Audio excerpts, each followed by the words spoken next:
Bonsoir et encore bienvenue sur la Worldview Chronicles, la chaîne qui s'intéresse au Gabon et au monde entier. Donc aujourd'hui, comme prévu, nous allons parler avec le premier candidat. Ne manquez rien tout de suite après le générique.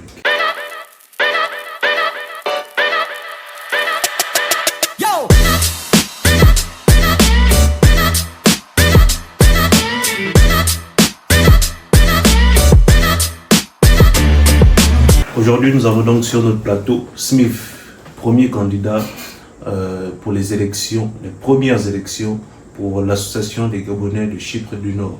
Alors Smith, est-ce que tu peux te présenter et décrire un peu le personnage? Ok, d'accord, merci encore pour la possibilité que tu m'offres ce soir. Je tiens à me présenter face aux téléspectateurs.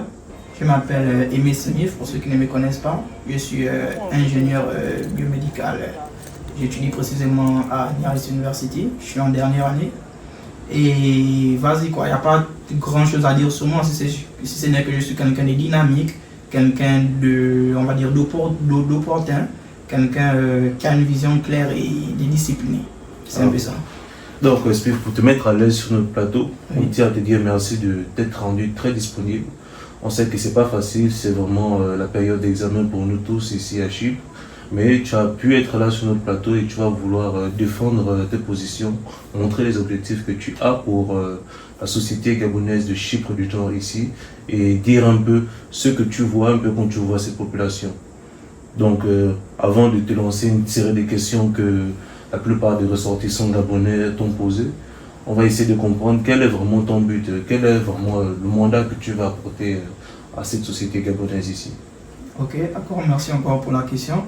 Bon, ta question elle est pertinente et je me dois de te répondre de manière plus explicite. En fait, ma vision est simple. Dans un premier temps, j'aimerais, comment dirais-je, unifier les étudiants gabonais du Chypre du Nord. Pourquoi je parle d'unification? Parce que force de constater qu'on puisse constater un certain délaissement, une certaine, comment dirais-je, réticence des uns vis-à-vis de l'autre. Donc ma mission première est de réunifier, de rassembler cette petite communauté gabonaise qui réside au Chypre du Nord. Dans un deuxième temps, je suis en contact avec la quasi-totalité des étudiants gabonais ici au Chypre. J'ai un bon relationnel avec tous les étudiants, du moins si je pense, et je connais un peu les difficultés qu'ils rencontrent, notamment sur le plan de la scolarité, sur le plan social. Et c'est par rapport à toutes ces thématiques qui sont souvent à l'endroit de ma personne que je me suis permis de poser ma candidature afin d'apporter des solutions. En fait. Ok, donc, merci. c'est ça. Donc la première question qu'on va te poser sur ce plateau, c'est de savoir comment tu vas aider, sinon favoriser la vie des étudiants qui apprennent dans les différentes universités. Comme tu as bien soulevé le problème qui revient toujours, cette thématique, qui est les études à Chypre du Nord. Certains ne s'en sortent pas malgré les bourses qui ont été données à plusieurs étudiants. Alors, comment tu comptes t'attaquer à ce problème-là d'abord? Ok, d'accord. Pour m'attaquer aux difficultés que les étudiants gabonais rencontrent dans leurs diverses universités, malgré les bourses qu'ils ont obtenues, en fait, ma politique est claire. Elle est claire. Force de constater que la communauté gabonaise est démographiquement faible au Chypre. Oui. Étant donné que la puissance financière est peut-être importante si nous devons nous référer rien qu'aux étudiants. Donc par rapport à cela, compte tenu des 3 dernières années que j'ai vécues au Chypre, je me suis permis d'avoir un relationnel, pas que large, mais puissant. Quand je parle d'un relationnel puissant, je vais me permettre de citer quelques noms ici. Je parle de certains internationaux, notamment gabonais, sénégalais et M. Ouseni Carvazeri en fait. Et depuis que je suis arrivé, j'ai mis en place, une structure des joueurs internationaux, étrangers qui évoluent ici en place. Et cette structure va nous permettre donc d'évoluer dans quel sens? Des sous, du moins des fonds, pourront être retirés de cette structure, notamment grâce à, à ma présence. Des sous pourront être retirés et accompagner certains étudiants gabonais, pas à 100%, mais à 25 ou 30%, c'est déjà ça. Je vois. Oui, c'est vraiment une grande aide. Et bon, nous ne sommes pas ici pour évoquer votre opposant ou bien votre concurrent au pouvoir, mais c'est juste pour se demander que, en regardant et en lisant vos différents projets, on voit que votre concurrent se base plus sur l'effort personnel que les Gabonais peuvent apporter à la tâche.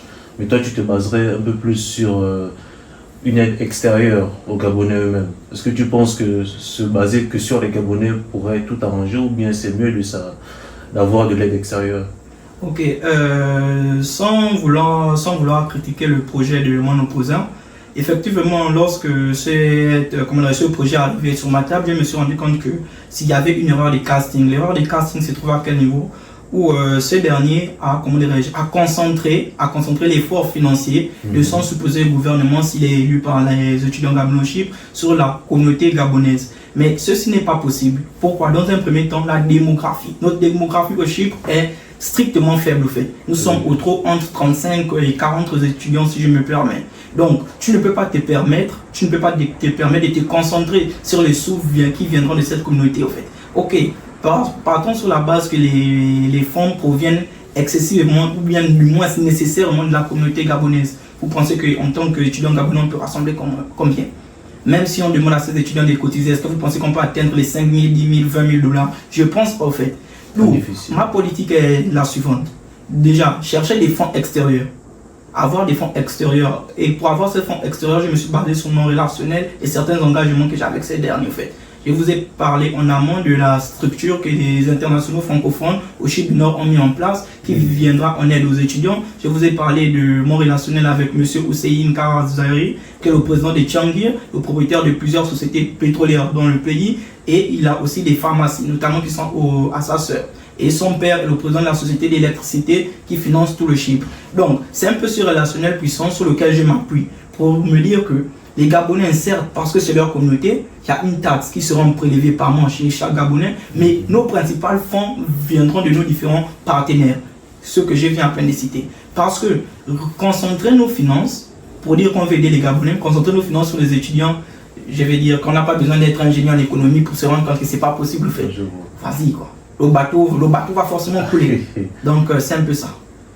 Bon, donc on va un peu enchaîner avec des questions anonymes des ressortissants.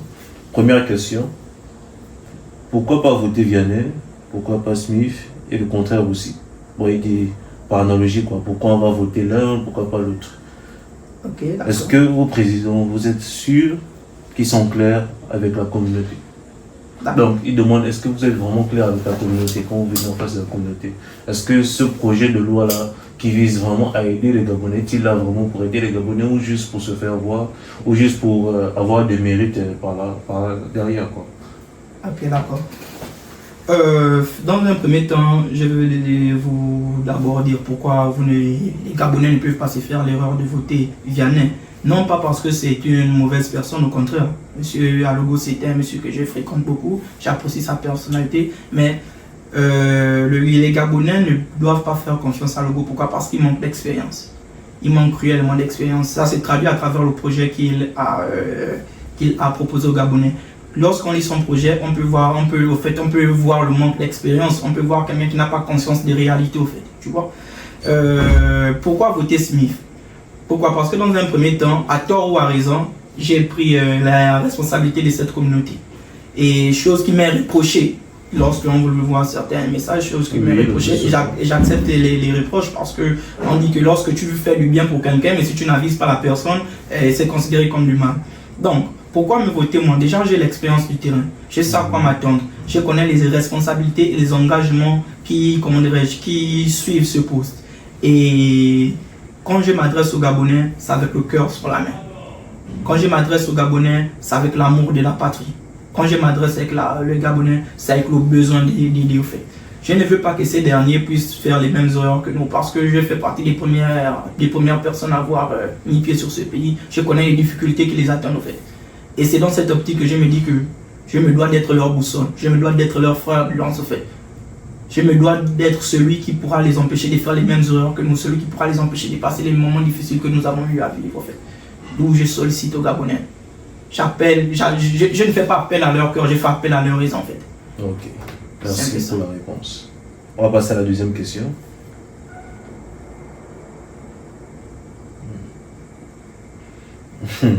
Bon, tu connais un peu la sphère politique gabonaise. Un Gabonais demande, ne seras-tu pas un Billy Binze pour nous? La question est drôle, je me permets de le rire. Pourquoi? Parce que Pour ceux qui sont un peu passionnés par la politique gabonaise, il y a M. Fungula qui a eu à me le reprocher en me disant que tu es un Billy Binze en devenir. Non, je ne serai pas un Billy Binze pour les Gabonais de Chypre, pas seulement pour les Gabonais de Chypre et pour tous les Gabonais. Parce que mes ambitions politiques ne se limiteront pas jusqu'au Chypre. Je me dis que c'est être président de la communauté du Chypre, c'est un passage naturel, un tremplin très bien par rapport aux objectifs personnels que je me suis fixé. Je ne serai pas un Billy Binze pour vous. Pourquoi? Parce que, sans vouloir dénigrer Billy Binze, c'est un inné. Contrairement à lui, j'ai une base solide. Je m'appuie sur quelque chose de réel, sur quelque chose de palpable. Tout ce que j'énumère, tout ce que je promets dans mon projet de société, il y a une possibilité, elle n'est pas 100%, mais il y a une possibilité de 80% que j'arrive, de la réalisation de mes projets. Donc je ne viens pas juste vendre du rêve au Gabon en fait. Je viens avec un projet concis, avec mes forces au fait. Donc je n'ai pas l'intention d'être un Billy Binze pour les Gabonais en fait. J'espère que la personne est rassurée quand elle écoute tout ça.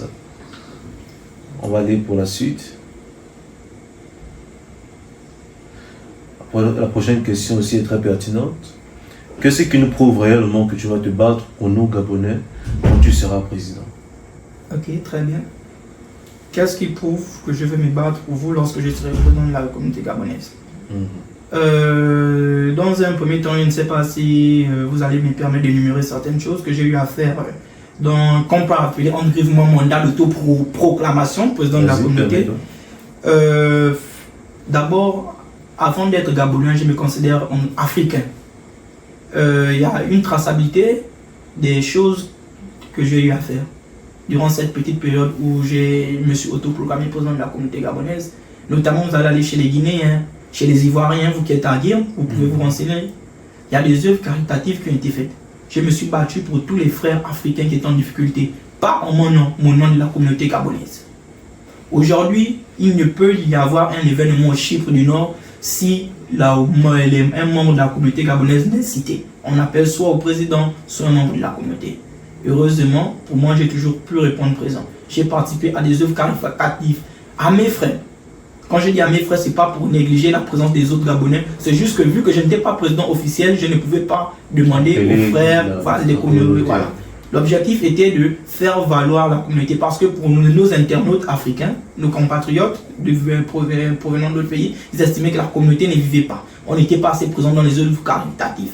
Après, je pouvais encore comprendre, de par notre faible démographie, comme je ne fais que le dire depuis là, il y a des engagements auxquels on ne pouvait pas s'éteindre. Et pour pallier à cette solution, j'ai dû faire intervenir certains internationaux, notamment en les exhortant de créer une association des étudiants francophones.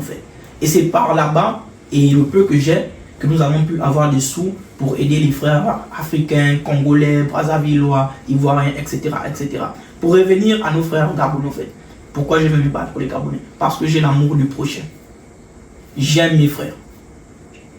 Quand je vais venir à la tête de la présidence de la communauté gabonaise, c'est pas parce que je vais me faire un nom. Je pense que dans ce pays, je ne suis plus à présenter. On ne me connaît pas en tant que président de la communauté gabonaise. On me connaît en tant que simif. Un peu. Donc ce n'est pas parce que je cherche un nom bien, une certaine lumière en fait. Non.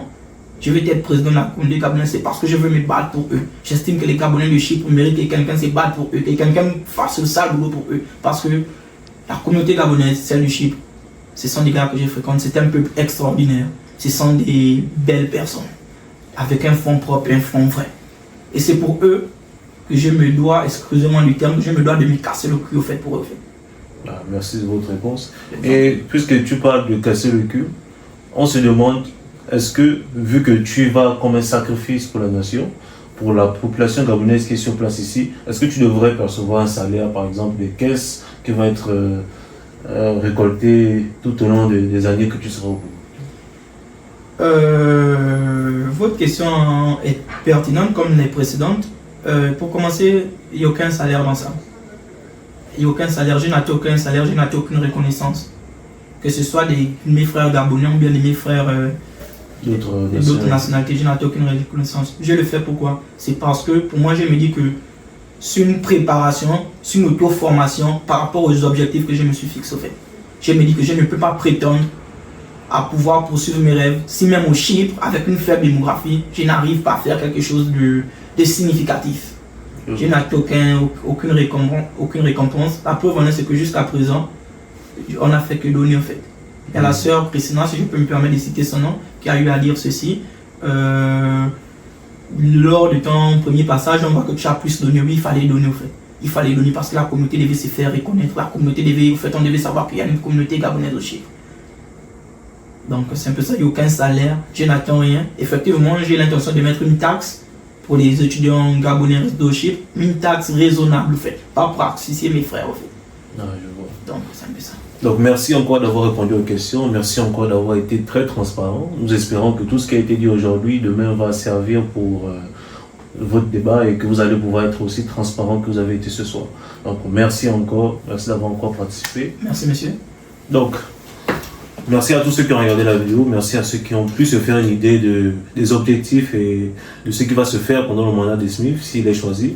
En commentaire, n'hésitez pas à dire si son projet de loi est celui qui vous plaît, ou bien si vous aimeriez voir beaucoup dans la suite de demain.